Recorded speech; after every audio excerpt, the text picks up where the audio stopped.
Hello friends, അടുത്ത എപ്പിസോഡിൽ സത്യഭാമയെ കാണുവാനായി ഹോസ്പിറ്റലിലേക്ക് എത്തുന്ന ചന്ദ്രബോസിന് മുന്നിലേക്ക് വിഷ്ണു എത്തുന്നു. ചന്ദ്രബോസ് വിഷ്ണുവിനെ പലതും പറഞ്ഞ് നാണം കെടുത്തുമ്പോ വിഷ്ണു ചന്ദ്രബോസിനോട് പറയുന്നത് താൻ ഒരു ചുക്കും ചെയ്യാൻ പോകുന്നില്ലെന്നും തനിക്ക് ഒന്നും ചെയ്യാൻ കഴിയില്ല എന്നും, മറിച്ച് ശാലിനിയും വിഷ്ണുവും ഒന്നിച്ചാൽ അത് മാസല്ല മരണമാസമായിരിക്കുമെന്നും വിഷ്ണു വെല്ലുവിളി ഉയർത്തുന്നു. അതിനുശേഷം കളക്ടറേറ്റിൽ ശാലിനിയെ കാണാനായി നേരിട്ട് വന്നിറങ്ങുന്നു വിഷ്ണു.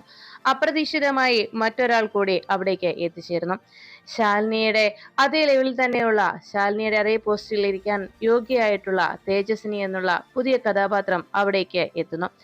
ശാലിനിയെ കാണാനായി ക്യാബിനിലേക്ക് ഓടിയെത്തുന്ന വിഷ്ണു ആ സീറ്റിലിരിക്കുന്ന വ്യക്തിയെ കണ്ട് ഞെട്ടലോടെ പിന്തിരിഞ്ഞു നോക്കുന്നു.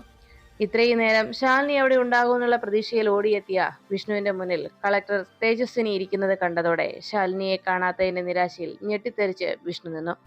അല്പസമയത്തിനുള്ളിൽ ശാലിനിയെ കാണാത്തതിന്റെ വേദനയിൽ അവിടെ നിന്ന് മടങ്ങിയ വിഷ്ണുവിനെ അപ്പുറത്ത് മാറി നിന്ന് കാണുന്ന ശാലിനി നേരെ ക്യാബിനിലേക്ക് എത്തുകയും തന്റെ സീറ്റിൽ കയറിയിരിക്കുന്ന മറ്റൊരു പെൺകുട്ടിയെ കണ്ട്